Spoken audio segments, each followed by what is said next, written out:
Hey, are you building a game, launching an app, or considering an acquisition? Well, in that case, Deconstructor Fund Consulting is here to help you out. We do everything from market research to go-to-market strategies to live ops optimization and due diligence. We're trusted by some of the most beloved game development companies, makers of tools and tech, as well as some of the most renowned investors.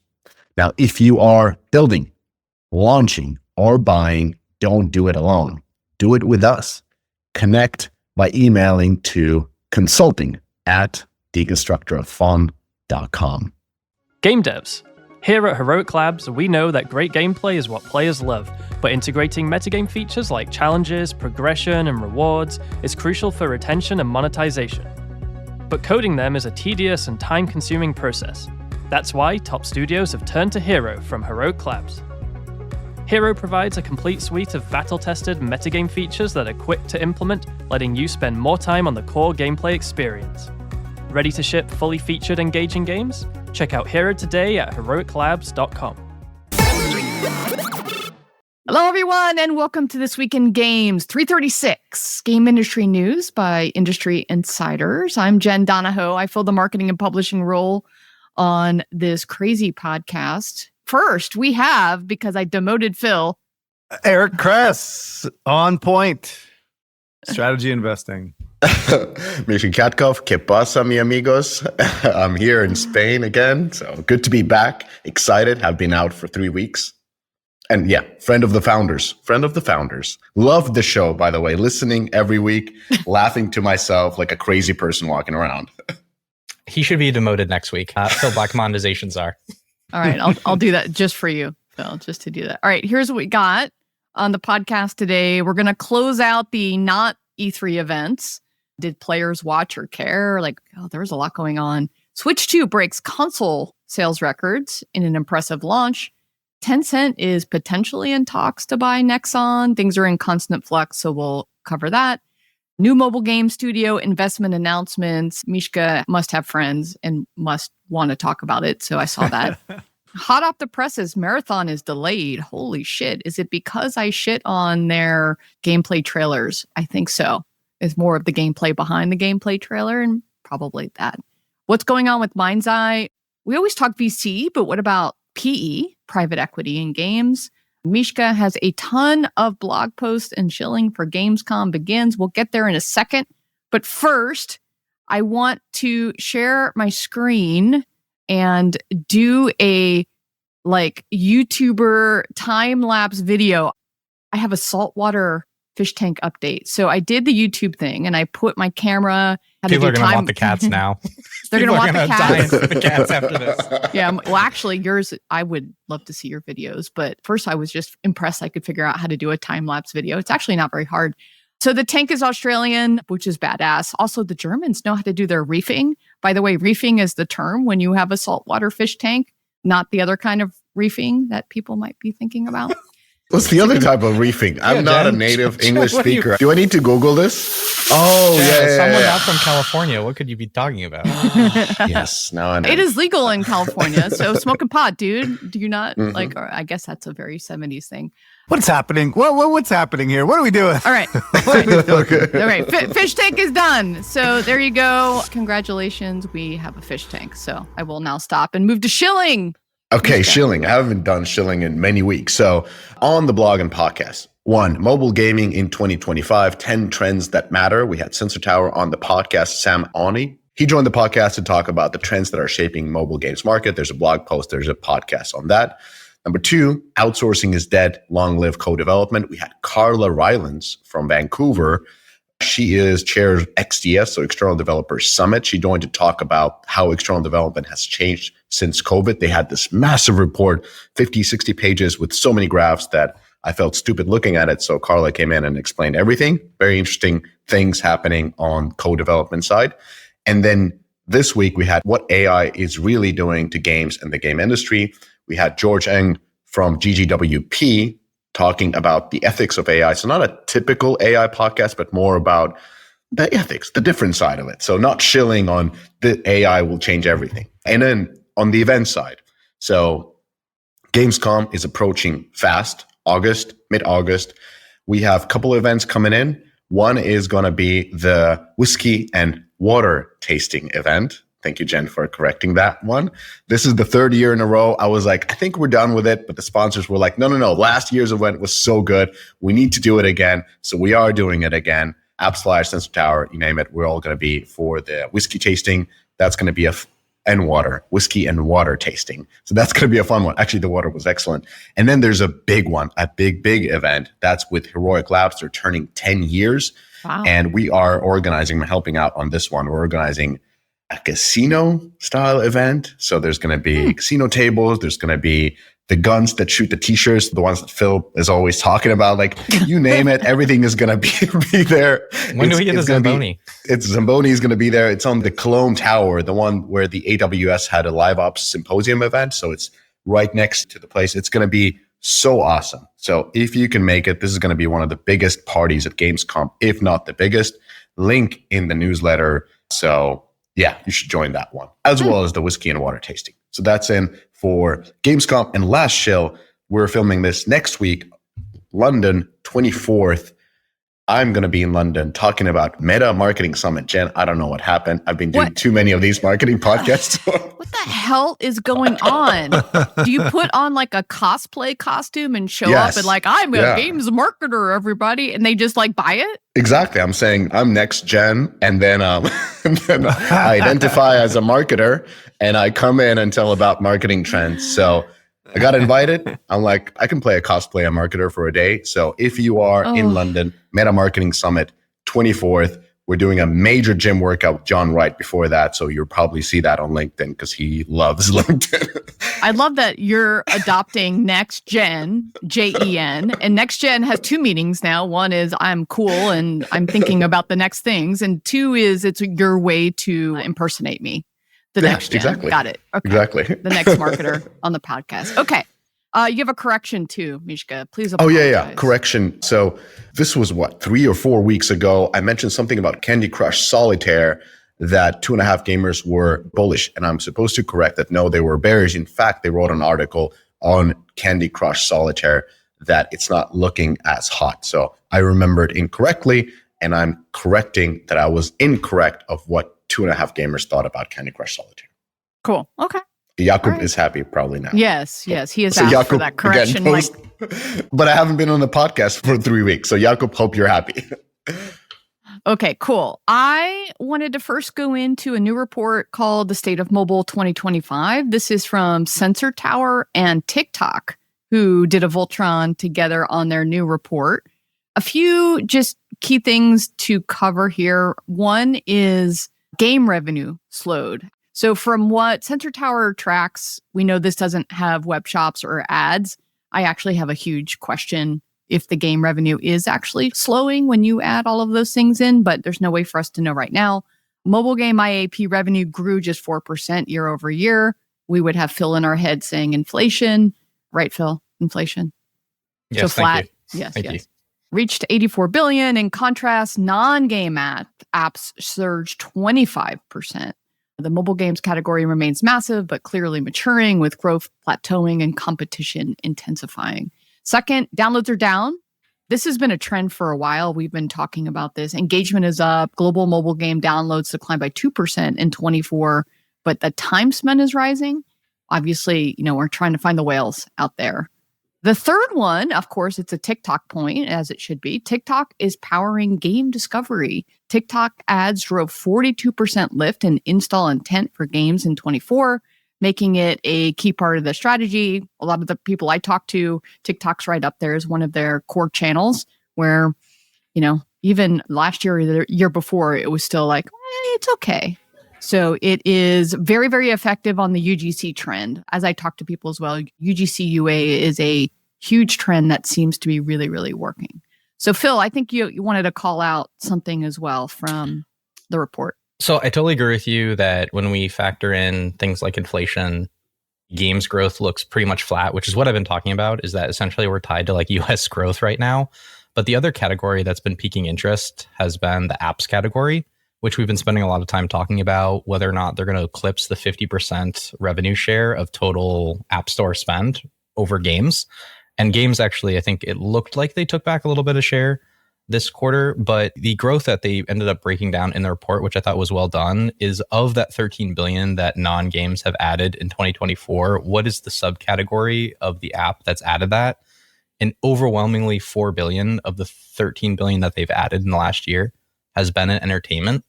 When you start to look at the category leaders for the non-gaming apps, it's stuff like Disney Plus, which is what we'd expect. A lot of those apps are now like onboarding back into the App Store. But I also would point out that there isn't a lot of these like homegrown wins, which is what I want to see more out of from this category. Like we normally talk about apps having this opportunity to expand IP. We've talked about Play Ventures, them having this thesis. And like Duolingo is like the poster child for this. Duolingo is a company that's, what are they at, 20, 30 billion? Like they get some crazy multiple. 10 billion, 10 billion, they just under 10. No, they get some crazy multiple on their subscription business. But they're a company that I think has really grown up with IP-based revenue rather than using mobile to leverage some other aspect of their business. And I would love to see more of those type of companies rather than like, let's say Disney Plus or like the New York Times is just moving their subscription on platform. LinkedIn, I guess maybe NordVPN. Like it's a lot of strange things that end up popping out here rather than, I would say more organic IP non-game experience like Duolingo. Games like apps haven't gone over 50%, but looking at just App Store revenue, excluding Google Play, then we're seeing that actually games are taking now less than 50% of the revenue in in-app purchases, while the games revenue has been stable. So this kind of indicates what we saw in the data, that app revenue has been growing while games revenue has been stable. So at least on App Store, which is an indication for monetization and of the sort of tier 1 West countries, we can see that apps are already beating games.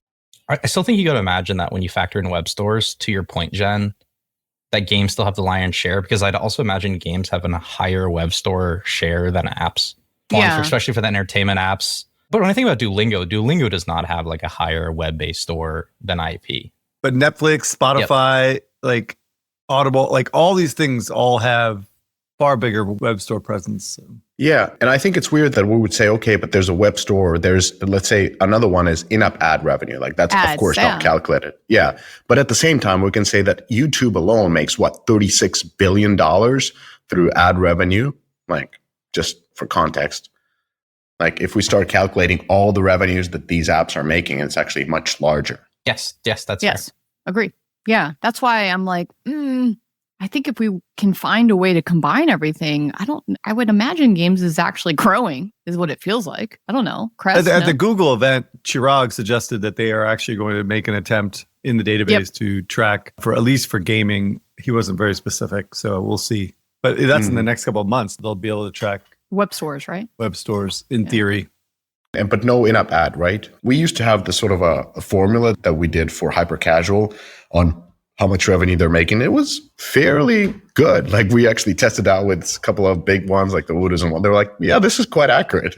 But we haven't done that for a long time. It's pretty simple per genre to say how much ad revenue the top games are making. Yep.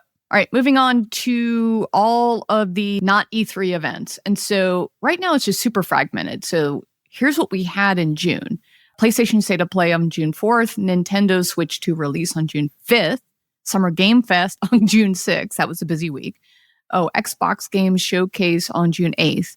Steam's Next Fest actually happened as well. I think that was last week. And then June 18th is a Nintendo Direct that looks like it's mainly about the Donkey Kong game. This is a lot.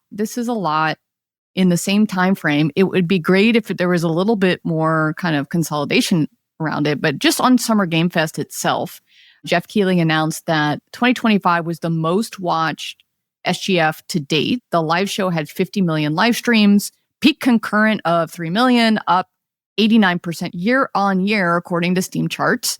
This doesn't make sense. What do you mean it doesn't make sense? Mishka, go ahead and take these numbers to town. 50 million live streams, but only 3 million concurrents? Just to be clear, I was pretty impressed by these numbers, and they are very impressive numbers. So I went to YouTube, and I looked at how many streams the Summer Game Fest 2025 4K 60 FPS has gathered, and it's incredibly impressive. It was 8.5 million at the point when I looked at it, not 50, but 8.5. And that's huge. That's an amazing number. And I was a little bit surprised by the 50. I don't know which platforms are bringing those views because it's like over 6 times X what's being reported. I also have never watched Game Fest, and I watched the Summer Game Fest. And you haven't? No, I watched it for the first time, and it's like, it's a trailer porn. It's like trailer on trailer on trailer on trailer. And then there's a couple of old dudes come in and talk, a few words about the game, and then trailer. And then a founder comes in and says something that is really rehearsed. And it's kind of like cliche-ish and a little bit janky, but kind of fun way. And then again, trailer. And people are clapping with their like hands bleeding. They're just clapping more. And it felt there's a lot of like smaller games, which is really cool. That not a lot of games that you would see normally. But yeah, nevertheless, I digress. I don't understand where this 50 million comes from, but the number is incredibly impressive. 8.5 million views, at least on the main one, and then smaller for the clips. Yeah. No, so your question, it's a fair question on the number. So this came up last year because Yoast from Super Yoast put a kind of a chart together and made an assumption, kind of what you guys are doing was a 50 was on one channel at one time, because I think his chart was against like the Super Bowl or against other major events.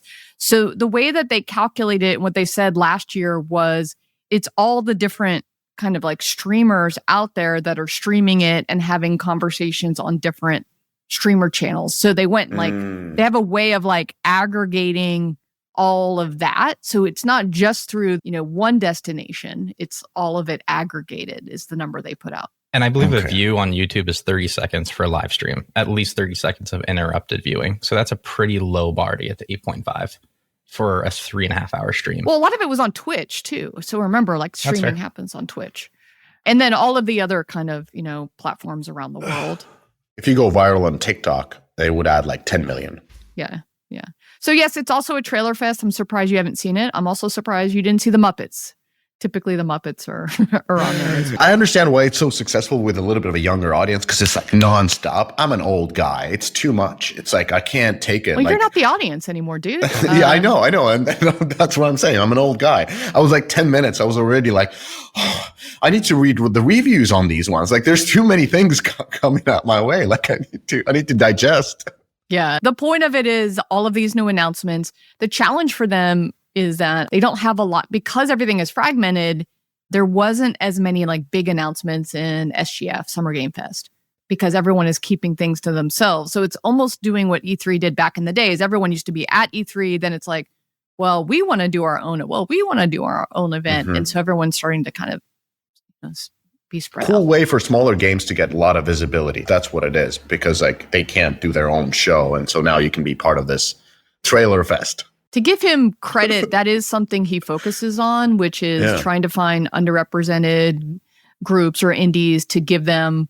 I think he does some of that pro bono or really heavily discounted. And then he obviously takes money from some of the bigger folks. And that might also be why the bigger folks are out. The only comment I have is that all these shows have replicated E3 relatively well online. Like it's actually, you're getting the visibility into what's happening. The dynamics have changed significantly in terms of the type of content that they can provide or the people that are participating. Like EA was like nowhere on this shit and Take-Two barely, right? So they're basically doing their own shows. But when you can get access to 50 million people, regardless of how this is calculated, that's way broader than anything that E3 ever did. So I think that in some ways, even though I miss E3 tremendously, I think this is a good... Yeah, the direct-to-consumer piece is really valuable, I think. And the media value behind paying to play to be a part of that, for many people might be worth it, especially if you're not doing your own show. All right, Switch 2. All right, it broke records, 3.5 million sold in 4 days. This was according to Nintendo. Somebody else reported sales have reached 1 million units in Japan, making it the country's biggest console launch to date. The US week records 1.1 million units. It's weird that the US was only 1.1 and Japan was 1 million. It's an allocation issue. I'm sure. Yeah. I mean, most people I know haven't gotten theirs yet. Previous record was held by PlayStation 4, according to Circana, which is in the US. The top 3 best-selling Switch 2 games, Mario Kart World, Cyberpunk 2077, and then a enhanced Zelda Tears of the Kingdom. So fanboys and girls probably got their pre-orders versus any kid by how those games are stacking up. Nintendo on track to keep its 15 million forecast by March, ? They're going to blow that shit away. Right? I mean, if they don't do 20 to 22, I would be absolutely shocked. Wow. If they can make that many. This is the launch quantities, right? They're going to keep adding more and more to the channel, and they'll sell out and add more and add more. And the whole goal is to build up inventory for holiday, because launch is different, obviously, than typical, but like 50% of the sales of hardware for Nintendo is in December, right? For the whole year, right? So it's a gift-giving item. It's something to put under the tree. And so they're going to try to build up numbers for that.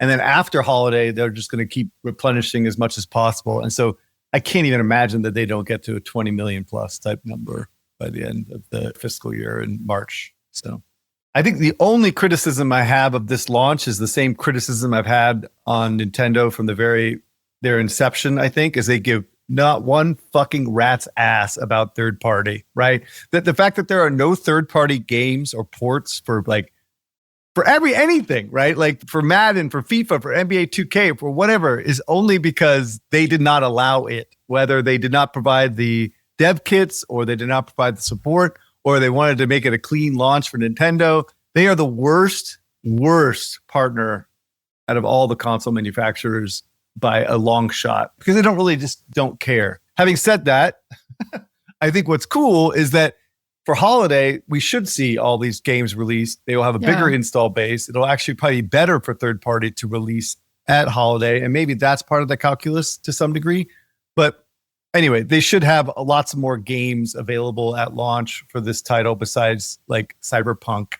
And that's it, right? And like enhanced Tears of the Kingdom. Yeah. Yeah. I mean, but content's coming on, right? So Donkey Kong's coming, and then they have the Pokemon game, which my kids are really excited about. And then a bunch of other stuff for holiday. Nonetheless, this looks like an absolute killer launch. So are they making positive unit economics on this? Is there margin on each unit? They historically have always maintained margins on every unit. Yes. So I don't think this would be any different. Plus, it's like just an update. It feels like it's not like a whole brand new. I mean, they probably still had to change some of the manufacturing, but they probably have some economies of scale, don't they? Yeah. I haven't seen an estimate on the bill of materials on this. I just haven't been looking. I just assume that they're basically break even, because that's the way they've always positioned themselves. Break even or better. I don't understand what this unlocks, Eric.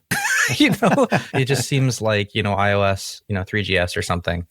It's a hardware update. The internals get updated a little bit. It can run a couple more third-party software. The narrative's the same. I mean, listen, I'm not promoting the camera thing, but I have had younger folks say that the camera thing is cool, that you can kind of pretend you're an influencer, the picture-in-picture thing. How many iPhones have you owned over the last 10 years, Mr. Philip Black? Quite a few. And if they gave me more upgrades to the Switch, on a more continuous basis, I'd easily buy into that. That's what they were supposed to do. That was the whole vision of this thing, was that they were going to release it 3 years ago. They were going to release some kind of upgrade, right? It just took them forever, So yeah, I mean, it's just a more capable device. It creates, again, I've always said, any new hardware purchase just creates a more active install base. So people are going to be buying more software when they get new hardware. And frankly, the original Switch was a piece of shit. Okay. It did really well and it was a successful launch, but it was a terrible piece of hardware. It was a joke even then. Right.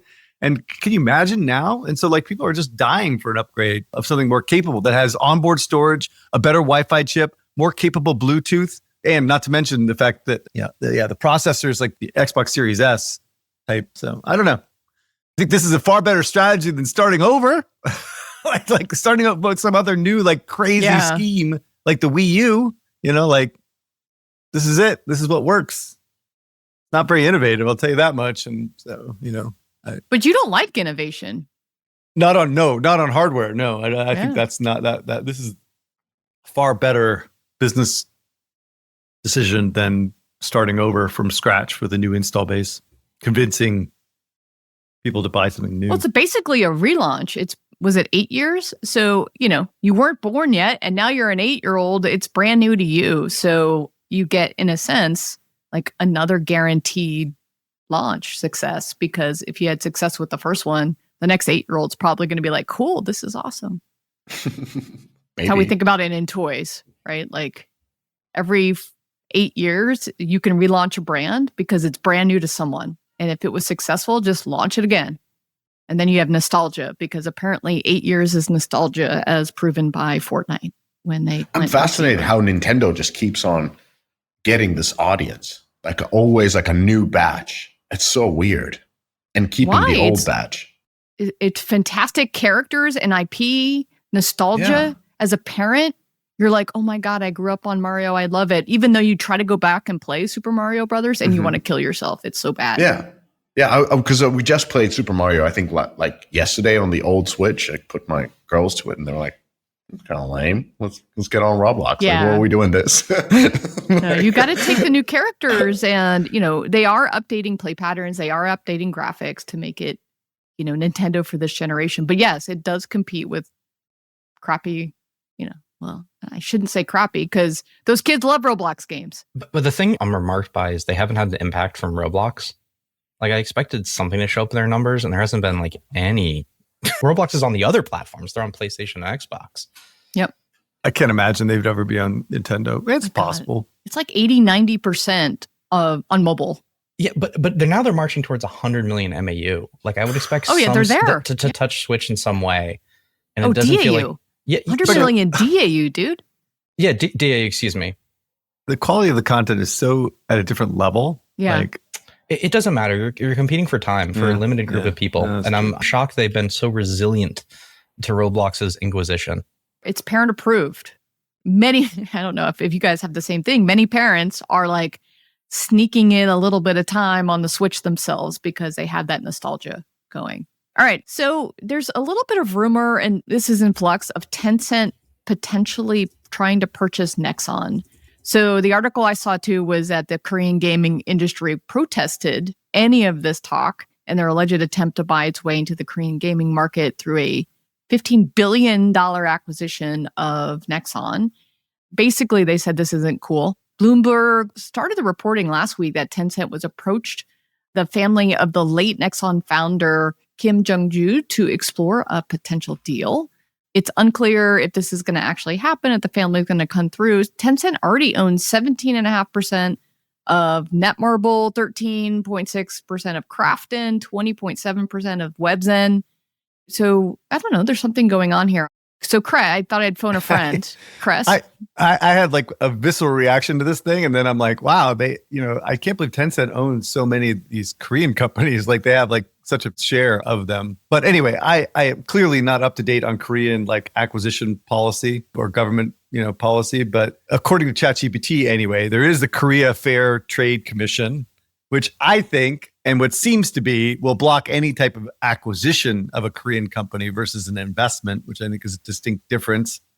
And there's just a variety of concerns similar to all the things that we've talked about in the US, despite, our complete ridiculous position on TikTok these days. But, there's national security, there's market competition, and generally public opinion are the three big criterion as to why this would never work. And again, according to the article that you wrote, gaming is considered a sensitive sector and a strategic sector in Korea. And so I think they're going to protect it at all fucking costs, if I were to be clear. And I think the quote that lady made, I think it's a lady anyway, that made at this Korean Game Society is, "This is a matter of national security that the government should not just neglect on the pretense of neutrality." She's like, this is a strategic move to dominate one of the most important industries in Korea. She's out of her goddamn mind. But how about this? This ain't going to happen, right? The Koreans are not going to sell to the Chinese, one of their big gaming companies. Like, this is not going to happen. Now, I could be wrong. I'm no expert, but that's my sense. Why don't American companies get more interested in Korean companies? First of all, Korean companies are not for sale. Japanese companies are not for sale. You can't acquire Korean companies. They don't allow that. Is it just the regulatory commission? Yes. Look for a merger or an acquisition of a Japanese company in the history of man, right? There are none, right? Korean is by the same. Nintendo would have been purchased by somebody ages ago if that was the case. They're protective. That makes sense. But usually shit on China for requiring all this co-oping in terms of having like a domestic publisher.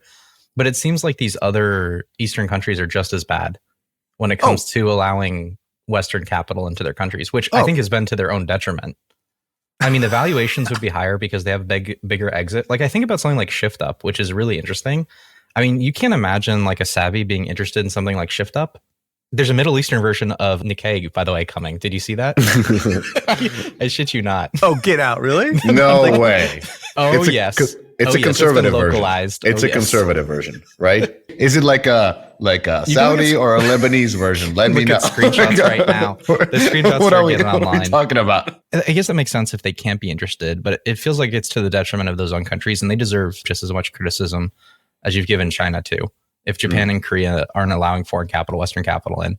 Dude, yes, 100%. I'm totally critical of that. I think it's been actually to their benefit, particularly Korea, for instance, that have maintained their own industries within Korea, and they are exporting all their, cars and electronics and stuff like that. But if you go to Korea and you try to buy like a Sony device, like good luck. You're not going to find shit. American cars, no, right? They don't allow that shit in their country. But I think that's been to their benefit to some degree to build up their industries and to build up their companies. We don't need to get into a free trade debate, but I would at least say like a lot of Korean MMOs when they've been localized here. I mean, look at Amazon Game Studios, who I worked for. Like Lost Ark has had a really good run under their stewardship. And I do wonder if Korea had stronger ties to the outside, to the West, that they could have capitalized on this much sooner. Like there's no reason I think a lot of these games that are constrained to the Korean market couldn't have done better in the West. That's a long conversation. Yeah. Because I was there from the beginning of them trying to import Korean games to the West, and the gameplay and the designs are completely different. Yeah. Dude. It's a total grind. It's not what the customers want here. The monetization thing is egregious and insane. Lineage 2, like all that shit. Yeah. That's fair, but I would still say Nikkei has done very well in the West. And last time we pulled those numbers, I think the US was 30%. Don't quote me on that. Yeah. That'll be a correction next week. Attention app and game developers. Are you ready to unlock the secrets behind the world's top performing apps and games? With Sensor Tower, you get the ultimate competitive edge, whether it's breaking into new markets, fine-tuning your UA strategies, or boosting monetization. Dive into data like never before. Track global trends across app stores. Analyze market-leading in-app purchase and in-app ad strategies, and benchmark your performance with real-time insight. The best part, Sensor Tower doesn't just deliver data, it helps you turn it into action. With intuitive tools and expert analysis, it's everything you need to make smarter, faster decisions. Thousands of app and game studios, from indie creators to global giants, trust Sensor Tower to help them win. So why not you? Start your free trial today at sensortower.com. That is sensortower.com.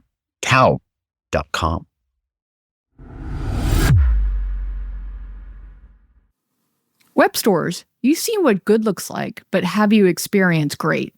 AppCharge is the direct-to-consumer platform that powers over $500 million in transactions each year for top studios.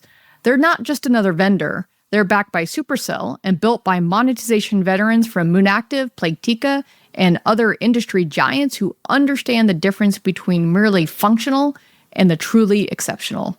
What sets them apart?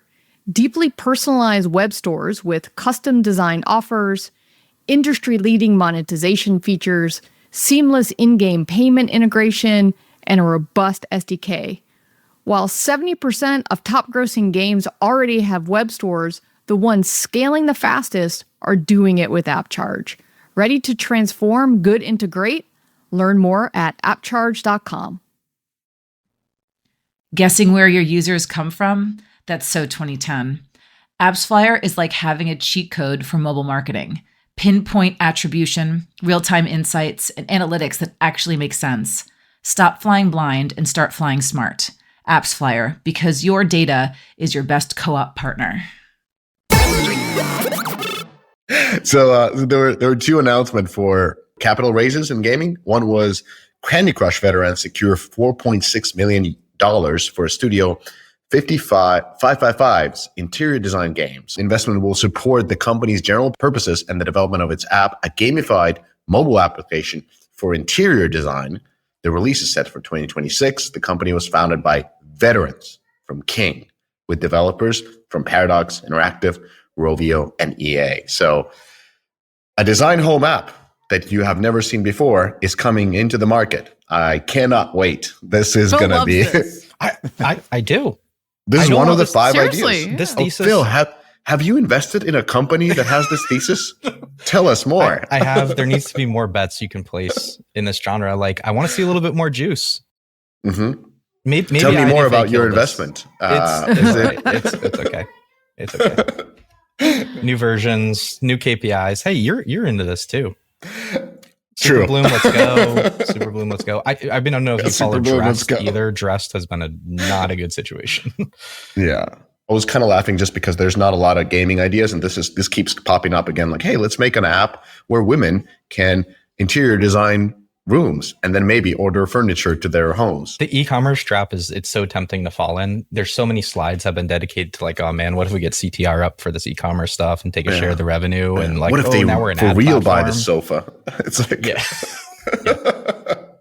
Anyway, and then there's another announcement. A Cyprus-based mobile game developer Nice Plans Studio has raised $3 million in a funding round led by Pixlock with a $600K contributed by the studio founders.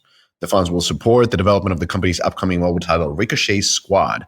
The developer of Nice Plan previously worked on Tactical. I play Tactical a lot. It's like a pretty cool game. It was by My Games, which was developed by Panzerdog. The game has generated $53 million in-app purchase and revenue achieved through 30 million lifetime downloads. So I picked up these two announcements because they are very interesting. One is sort of a Northern European cozy announcement. Hey, we're going to make a game that is an app that is going to be about decorations, and we've raised funding and we're going to come in the market sometimes in 2026. And the other one is like, we put in $600K of our own money into this shooter and we're already in the market and probably raising another round. So I also am always surprised by the ecosystems of Istanbul and Cyprus, especially, and how aggressive they are in shipping and working on games. I know Phil has been recently to Cyprus. It's pretty cool. They come up with new ideas and put their money where their mouth is. So I wish the King founders would have done the same. It would have been much more interesting. But maybe they have. Maybe it wasn't part of the announcement. But anyways, Warner Brothers. Next. All right. Well, another day, another Warner Brothers game restructure. Oof. What a nightmare this place has been and has become. Just a reminder, they closed like 3 studios. Monolith Productions, which did Middle-earth Shadow of Mordor, which is a very innovative game. Player First Games was a developer of Multiverses, which came and went. And then WB's Game San Diego got shut down as well. And Wonder Woman was canceled, this game that they had been working on for a while. So there's some leadership changes. This guy, Eve, is doing the Harry Potter and Game of Thrones. Sean, this guy is doing Mortal Kombat and DC. Stephen Flinnery is doing Central Tech and publishing and other shit. Well, so anyway, they're basically restructuring to focus on the 3 big things that they do. And we'll see what happens. Ultimately, Warner Brothers doesn't give a shit about games. Discovery doesn't give a shit about games. There's all kinds of stuff going on right now. So it's like, who knows what'll end up happening. The one thing that's pretty clear to me here, and even though my friends in mobile will not be happy with this assessment, is that mobile was not even mentioned as far as I could see. So it's like, I think they probably will consolidate on, the AAA stuff, and then they'll get out what they have and see what happens. So on even worse news, so this rumor has been around for a while since GDC, so I've been holding on to it, but it's been confirmed by multiple sources at this stage, is that the company The Believer, a Los Angeles-based company, and if you can remember this, it was founded by former Riot Games execs Michael Chow and Steven Snow. And it was a Andreessen / Lightspeed joint. What possibly could go wrong? $55 million of Series A funding, like in March of 2023. Again, led by Lightspeed Venture Partners, our friend Moritz, Andreessen, Bitcraft, Riot, 1UP, Cleveland, and Michael Eisner's Tornante company, where the fuck that is. All right. So they've been confirmed. Believer has shut down. Evidently last Friday, No way. Believer This has is shut down. fucking crazy. Really? Is this the Yes. last AAA domino to fall? What's left? Probably Monsters. No, this is the Let's go, revenge of the Rocket fat Boys. cat. We're just getting started, dude. We're just getting started. 2021 Oh was my disastrous God. investments in all kinds of companies that made no Wow. sense. And it's going to be a bloodbath. $55 million. Yeah. Wow. So basically, my understanding, and people are going to be mad, I know, but they had $55 million in funding, blew that in 2 years, right? In less than 2 years. And generally speaking, it seemed like they had absolutely no oversight in terms of spend from their venture investors at all. And at the end of the day, when they came out to GDC, they had nothing to show for it, right? I don't even think they even had a vertical slice. I think they had more concept type stuff. So they went back for more funding at GDC and they couldn't get it, right? So I wish the best for the 80 souls out there, that 80 plus souls that are part of this company. 80? Something like that. They were giving like $1 million. Whatever. I heard all kinds of stuff. Nothing is confirmed. But anyway, we can use all this great talent in the big publishers. So hopefully they come back and do their thing somewhere else. There we go. So we're going to talk about this in VCs and PEs talk today, because like the oversight is part of the things that private equity would do, and definitely not something that venture capital seems to do. But Chris, what do you think is the next one? Is Gardens the next one? I really don't want Gardens, because I really like those guys. I'm not saying like that's a bad team or anything. They're great and absolutely, but like giving this trail is like. But yeah, they had a lot more to show, and they were further along, and I think they were far more prudent with their investments and their salaries. Excellent. They were actually acting like a startup company versus my understanding with what happened with Believer. So and Theorycraft is another one, right? Theorycraft. Did they go belly up or? Tough. Well, I mean, this next story is the same story, really, right? What this about is even more egregious. Rocket Boy. Oh, so talk to me about Rocket Boy. Build a Rocket Boy. All right. So Build a Rocket Boy was founded by ex-GTA Leslie Benzies, right? And they are building a game called Mjaiz, which is a huge GTA-style game and a more futuristic, like more techie type thing, right? Cyberpunk. So anyway, he had some issues with Rockstar and he left. And it is unclear exactly how much money, but the one round that they did confirm was $110 million Series D. Ooh. Series D, mind you. So there's still A, B, and C. And so it could be, I would imagine it's somewhere in the 300 million range. Oh, 300? At least. Yeah. Maybe this is 7 years in the running. 7 years. Yeah.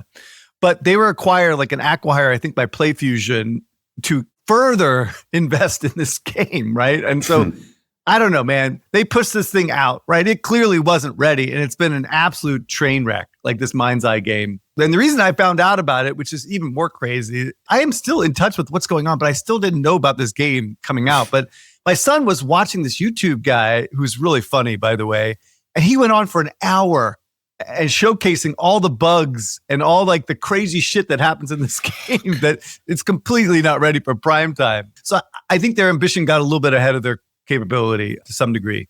But they had 300 people, evidently, in Edinburgh, Budapest, and Montpellier.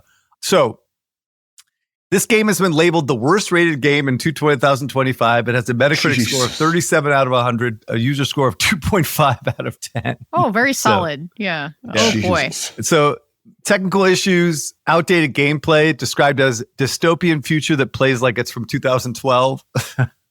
Disjointed narrative. Nothing was really good about this game at all. It was an absolute disaster. I mean, it was absolutely massive too. And so like it must have cost a fortune to build. And they did a Beyonce drop on it, right? Isn't this the one where, I don't know if someone's going to talk about this, where the two people left? Yeah. So like, because Chris went through the timelines, and your timeline ended in December 2024, but the real timeline actually continued to June 2025. The game released in June 2025, but also there was a couple of other releases, and those releases were the chief legal officer and chief financial officer left the company. And here's this: the CFO changed the name and URL of his LinkedIn account. Wow. I have no info about this, but this, of course, doesn't indicate anything very good. And with so much money raised and such a powerful set of investors that they have like Redbird and like these $1 billion New York funds that have put in money into them, this can turn really ugly really quick as they start looking for who is to be at fault. And now you don't have your second and first line defense, which is your chief legal officer and your chief financial officer. So I hope it's just a bad game. Let's just leave it at that. All right, so we're covering a lot here. I wonder if someone is keeping track of all of these, big name founders who get a shit ton of startup money. Is there a scorecard? Because what feels like is going on is that your chance of being Cress's kid getting into the NBA is higher than your chance of being an ex big name company winning at a startup. Is that the new bet? Yeah, that's a little unfair, but yes. No, in a good way. I actually think your kid can make it. I'm just joking. I'm just teasing. Can you give me a little bit more color, Eric, on how would you do venture capital in AAA, if at all? See, here's the thing, though. When I look at this on paper, though, it's a large amount of fixed capital for a series of revenue to be delivered later on. That feels like a VC style problem, is to take on those losses for year after year after year. That feels like akin to the VC model. No, that's actually the opposite of the VC model. The VC model is you invest and you build it over time, and you continue to invest as you scale over time. Yeah. That's the problem with AAA. That's why it works for mobile to some degree, because you revenue coming in get earlier, the game, right? You build revenue, you spend money on UA, you raise more money, and then you scale, and then you sell or go IPO, right? Mm-hmm. But with AAA, it's like you just build for money. 5, 6, 7 years, like a money pit. It releases, you get revenue for a few months, and then you're done. That's fair. They can't show any traction. At least when you're taking on losses with Uber, you can show increase in riders or drivers, but they have nothing to show. They have no real validation of demand. Right, and once the game is out, you have to start that all over again. It's like 5 or 6 years. It's just not a VC model, right? And so we're starting to see these new publishing things start to come up. Like Kepler is coming. Whatever this thing joint is with Owen Mahoney and Bing and stuff like that, now they're there. I've been consulting for Fortis, which is a similar idea. It's these are the ones that should be placing multiple bets across different types of products and different types of teams in order to build another publishing organization, right? To compete to some degree, right? With some of the bigger publishers and see some of these AA, single A, and then potentially AAA games come to market. That's the appropriate model for gaming, AAA gaming in general, right? Not the VC model. But the publishing model is still the same, though, right? You're putting aside capital with no return in the short run over and over again every single month, except with the publisher model, you have milestones. So there are deliverables to measure traction, but it's still not validating demand. Right. But a publisher model are people that are actually publishers, that know games. The venture capitalists don't know games, right? These people that are investing in games know fuck all about games, I want to double click on what Chris said, because that's the point. With these big funding rounds, a lot of these investors are generalist investors. And they are the ones who are pouring these tens of millions because they're gigantic funds. And that's what we're seeing also as a problem. There are funds that are run by people who actually are in gaming, but they are not billion-dollar funds. I mean, some of them are kind of right now, but they are the problem. They've been throwing $110 million round D on a company that hasn't shipped a game in 7 years. You have to not know anything about gaming to do that. It's ridiculous for me to second guess what was happening in 2021 when money was so cheap and there was just so much of it and people were trying to just get into the gaming space because it was hot. But at the end of the day, the right longer term model, I think, is more of a publishing model for gaming where you can make multiple bets and have a pipeline of products and people that are managing the fucking process, which I think is the problem that happened with Believer, is that they had no oversight, right? They were hiring engineers for $1 million, $2 million salary, something ridiculous. I was hearing, it's that's not the way you build a startup, right? That's not a startup.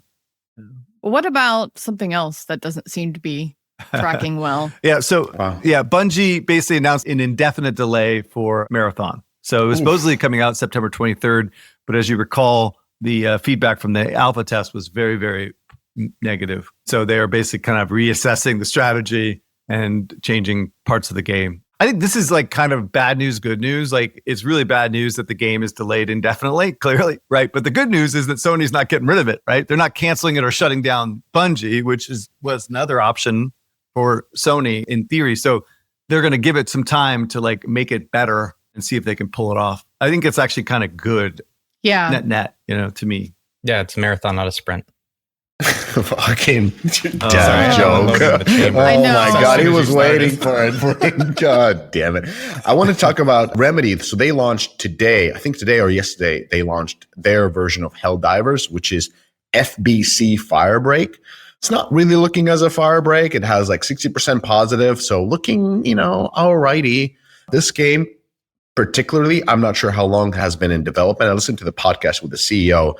I know that they have been developing this sort of a multiplayer shooter. It was first to be free to play, and then it changed to probably what this is for at least 7 years. It was called the Project Vanguard. At one point, it was being developed out of Finland. Then it got developed out of Sweden. I don't know where this game comes from, but it seems like a pivot to this. In the podcast, the CEO said they spend about $30 million on development costs plus marketing of this game. This is the first self-published game from Remedy, which is interesting. He said that they need to sell, was it 10 million to break even? I think he said they need to sell 2 million to break even or something like that. So it's not that crazy. The game costs between $30 to $40, if I'm correct. It has 2 different SKUs. It was released, though, at the same time on Game Pass and PlayStation Plus, which kind of indicates that they knew that the potential for this game is quite limited. So Remedy is the last public gaming company on Finnish Stock Exchange.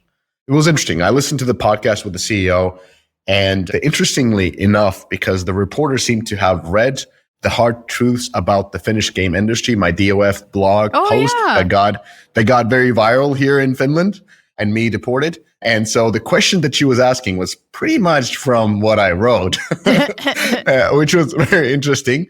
And to summarize it, the Remedy CEO kind of, to be honest, blamed the competition for limited the success they've had, saying that, well, the competition, and he always talked about the West Coast, that the salaries on the West Coast are so high and the budgets are so big, and that's the competition and just the situation in the market. But the reality is, looking at Remedy, it is a fantastic studio. I think they've been live for 25 years. Games like Max Payne, Alan Wake, Control, really, really good at making these AA games. When they IPO'd, it seems like they raised capital to the owners because they didn't build out their publishing function. And I think that is kind of influencing them still. Their product strategy is very focused on very much a niche single player horror games, like apart from Resident Evil, what's in this category. And they kind of left out some of the games that they were doing before. Like I remember when I was a kid, I played Death Rally, which was one of their games. Max Payne, they sold that to Rockstar, all the IP rights. I think they are making a game now with Rockstar on that one. And their budgets, even though they're quite small, like when we're talking about $30 million a game, they're still too big to cover their returns, because after the release of the last one, which was Alan Wake 2, it got insane Metacritics. They had to, I think, take a loan to kind of stay afloat. And when you look at their financial returns, they made 51 million euros last year in revenue, and the EBIT was minus 4 million. Didn't Epic publish that? Yeah, and so because they didn't build out their own publishing function, their games are published by all kinds of different companies, and they kind of don't own their fate. Even though last year it lost like 4 million or so, that revenue was up actually 50%. So that was a good year. And even on a good year, it wasn't actually that strong. So Remedy is kind of perfect example of what's going on in the Finnish game industry. The market has changed considerably. Nevertheless, the game studios kind of retracted and are doubling down on what worked before. So just focus on the game, focus on the gameplay, focus on the experience, just craft a good product. And when you put in all your focus on the product and kind of leave everything else to others, like publishing, like marketing, you end up building these really, really good looking games, but your faith is in the hands of somebody else. It's in the hands of the publisher, right? It feels like they've made products that either misses the market or is just not competitive in the market. And now they are, as the CEO said, going more towards what works in the market by building a multiplayer game in the setting that they have developed. But at the same time, this game doesn't have live ops.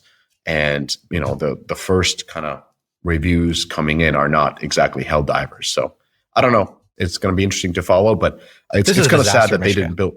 This is a disaster. I was looking at this. I'm trying to be nice. This is an utter disaster. Like when you look at the Steam numbers, which you shared and we have on the screen right now, there is only about 2,000 peak CCU on Steam. Yeah. And you're telling me this was released for free on PlayStation Plus and Game Pass, which sometimes I'm a fan of. You want to get initial distribution, especially in a live service game. But if you're telling me you're getting maybe 30 million from PlayStation Plus, that's just a random guess. And like, let's say 15 million downloads off of, Game Pass, I know that's extremely generous as well. You're telling me like they're getting no uplift in PC from that massive console distribution? This is over. Like, and this the is whole thing just self-published. It's dunzos. That updates your priors, I think, on the Game Pass and PS Plus distribution too. It'll be the game of the year for Finnish Game Awards in 2025. Oh, God, they should kick you out. In fact, we'll find out soon if they did. Again, but they build amazing games and amazing single player games, and then kind of bums me out that they are in this horror genre. So I feel like if they would control their own publishing, they would be bigger. I don't know where that IPO money went. I don't know what they did with it, because they've let others publish their game for 8 years after the IPO. Okay, it's time finally to talk about Kingshot. I don't think there's any particular reason that we're talking about it other than it's a game that's been scaling for a while. From what I understand, it was under a different publisher name when it was being soft launched. So the data we have on Sensor Tower just suggests that it started scaling really at the beginning of the year. What it's done is it's almost taken over the Century Games portfolio. And if you remember Century Games, they're, of course, the makers of Whiteout Survival, which you guys did a fantastic and used to be a Fun Frozen Plus studio, right? This used to be the Fun Plus studio. Frozen City has done very well, as we've kind of talked about as well. But Whiteout Survival has just grown revenue almost linearly. But Kingshot has done a number in terms of increasing its revenue share for their portfolio. And if you remember, their portfolio is not just 4X games. They also have Roblox games, which they've worked on. They have a game that's going after Chrome Valley Customs called Truckstar. Like, they are everywhere trying to make revenue. If they see a genre or even a platform they want to go after, as Eric would say, these guys are absolute fucking gangsters. And Kingshot has been, like, I would argue probably their next big attempt at doing this. It's pretty interesting in that it's primarily a US-based product right now. About 20% of the revenue is coming from the United States. And it follows what we've seen from their, I don't want to say fake ads playbook. The ads that they have right now are focused a lot on kind of the traditional things that we're seeing in mobile creative, overwhelming armies of enemies swarming you.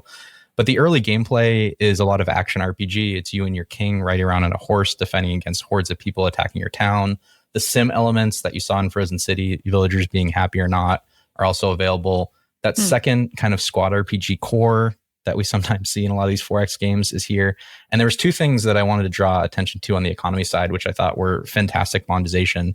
The first was a deal system they have called Arcane Trove, which is you making a series of purchases on consecutive days. And after you completing those consecutive purchases, you get some sort of ultimate reward. You get a higher reward. You get a grand prize. It is CompuGacha in some sense. It is complete gacha. It's just collection systems. Machine Zone used to run these step-up offers, and every 4X game has run them, which is, okay, I'll start with a $5 pack. When you purchase that, I'll get a $10 pack. I'll get a $20 pack. I've been skeptical about whether or not this actually increases average revenue per paying user rather than just immediately going to the $100 SKU. But I think this is a very interesting way to layer on offers as a collection mechanic. And the second thing, which I thought was really, really impressive, and this is something that I've wanted from a long time to get people to understand from Web3, is that they have these mechanics called staking, which is you putting tokens into a particular project and then you essentially getting yield. And what they've done is they've implemented this for hard currency in Kingshot. So there's a bank mechanic, and it's under tight control right now, but you can put in a certain amount of hard currency. And after a maturation period, you will get that amount of capital back plus a interest rate. So interesting. You can basically buy all this hard currency and have it kind of just floating. Now, don't get me wrong, there's a lot of controls here because you don't want compounding growth to destroy your economy. But I still think there's something to having players purchase a set of capital, set it aside, and kind of keep it swishing in the system. And I think Web3 has actually been really good at using this mechanic. And I've been waiting for it to come over to mobile. And we'll see whether or not the bank mechanic spreads. But this was another thing that I thought was really interesting. But besides that, it seems like the success of this game is honestly just playing the Frozen City playbook. And then the art is really, really captivating. Like the IP building here, I thought, is a step up from where they were in Frozen City. Yeah, for sure. I think I've seen this bank feature. Was it in Legend of Mushrooms? I don't know. I feel like it was in one of those idle games where I saw it as well. And I was like, wait, is this like I'm depositing, like earning interest in a game? So it might be other places. I've been playing this game like a fucking crack addict for like months now. So I am knee deep in this thing. And I will say it is a complete bait and switch, right? The tower defense gameplay mechanics they have on the ads, You don't even do that. Oh. You can't even do that. There's like one small little like quick thing you have to do like that's like that, but none of it. It is crazy, the bait and switch. It is a 4X game. Yeah. Definitely. Right. And they do have like a collection mechanic, like an RPG collection character mechanic, upgrade Evo type shit. But at the end of the day, there's just a ton of things to spend money on. But it is like that 4X mechanics, a lot of PvE type mechanics, but then also PvP. So anyway, it is an amazing game, which I think is kind of what's happening is from a role-playing, collection game to a 4X game. But I started getting my ass handed to me by some guy who's coming after me constantly. Yeah. So just destroying my base. And that's when my PvE Care Bear person just like bows out and says, F this. But yeah, no, I'm the same way. Whenever that's what happened to me in Whiteout Survival. I was like, oh, this is fun. And then your shield goes down and you get your ass kicked. You're like, this isn't fun anymore. Do you remember Top War was the game that started this trend? Yeah, I played that Top too. War. You mean the action RPG elements in the 4X? No, the bait and switch 4X. It looked like Boom Beach, just like this Kingshot looks a little bit like a Supercell game. So it looked like Boom Beach, and then you merged together different units and they created a different one. So it was like a merge 2 with battling. And that was in 2020, and it started scaling really heavily. It was just after the Rise of Kingdoms came Top War. And then after that, it has been taken over by Century Games and other ones. Top War was a Chinese developer. I forgot what the developer name First Fun, is. I think, right? First Fun, something. Yeah, it sounds the most Chinese name you can come up with for a studio. And especially with the chart that Chris uses a lot in his talks with the IDFA deprecation and like what genres have been successful and what genres have been less successful. Like you can see RPG on the other side, and surprisingly, strategy games are doing really well. And they're doing really well because of this. Yeah. I mean, like mobile right now is 4X and it's casual. So what RPG games should do? They should do this bait and switch RPG. Like how can you bait and switch to? I feel like they've already absorbed RPGs. This is something we tried to do on Breaking Bad was add a lot of gotcha to these experiences. Chinese developers have been doing this for a while. Star Trek Fleet Command does this. This game does it. Like one of the screenshots that we're looking at right here is you basically going through a squad RPG flow, right? It's you and your legion of troops in auto battle with abilities triggering. So like they've already absorbed it, and it's just a question of like what other gameplays can 4X absorb? Because at the end of the day, the reason everyone's doing 4X is because it's the most unbelievable monetization system we've ever created. Yeah. Like one of the podcasts I had on Game Economist Cast a long time ago was like, what is the greatest game economy of all time? And I said Match, because Match is a sustainable game economy that doesn't result in a lot of long run inflation. We understand the levers that make it going. I mean, Candy Crush has been going for 10 years and is hitting all time highs in terms of revenue. We haven't checked it back in a long time. That game is still absolutely slaying. And 4X seems to be the other one that stood the test of time, is that it's an incredible monetization engine. And instead of, having steady sync, it's about getting average revenue per paying user as high as possible. It's about an auction for power. It's a completely different paradigm. And everything has basically been absorbed into those two paradigms. You're either Match or you're 4X and mobile right now. Dude, don't forget Social Casino, dude. That's the most ingenious model ever, dude. Because just your fucking people are paying for currency that has no value. And then they continue to buy it over and over and over again. Yeah, that's one I will just truly never understand is all you're doing is playing a slot machine. And in the real world, people are like, ooh, how much? And it's like... You think Match is that much different? You think Match is much different than a social casino? I really disagree with that. I think there's a lot more... At least in Match, you're achieving something. Correct. Right? I mean, how many boards do you have in Monopoly Go? Levels. I got a ton of boards. I love traveling to new areas. Like if you play a lot of social casino games, they're about meta collection. They have all these album mechanics. Like it's not just you pulling a lever. There's a bunch of stuff that goes into social casino these days too. Yeah, no, I see that. There's a little bit more. I kind of meant like the shitty slot games or the bingo games that aren't. Yeah, I was talking about the traditional slot. Yeah. I just don't think that Monopoly Go is really a casino game because there is a more meta progression going on than a casino game. It's a hybrid. I think it needs its own because the Coin Match or the Monopoly Go, like those are in a sense, it feels hybrid like. Yeah. A little bit of each. Yeah. Anyway. All right. So we need to wrap up. PE, VC, next time. Okay. All right, everyone. We will see you next week. Bye. You did it. You made it to the end of the episode. As a fan of the show, it would help us out if you'd subscribe, and leave us a review on the podcast service of your choice. Those stars and likes, while a small action on your part, mean a lot to us and help to grow the show. More importantly, are you a member of the Deconstructor of Fun Slack group? If you have 5 years or more of games industry experience, go to deconstructoroffun.com/Slack and apply to join. Join the games industry best professional community filled with peers always willing to lend a hand, or subscribe to our newsletter to get all the latest insights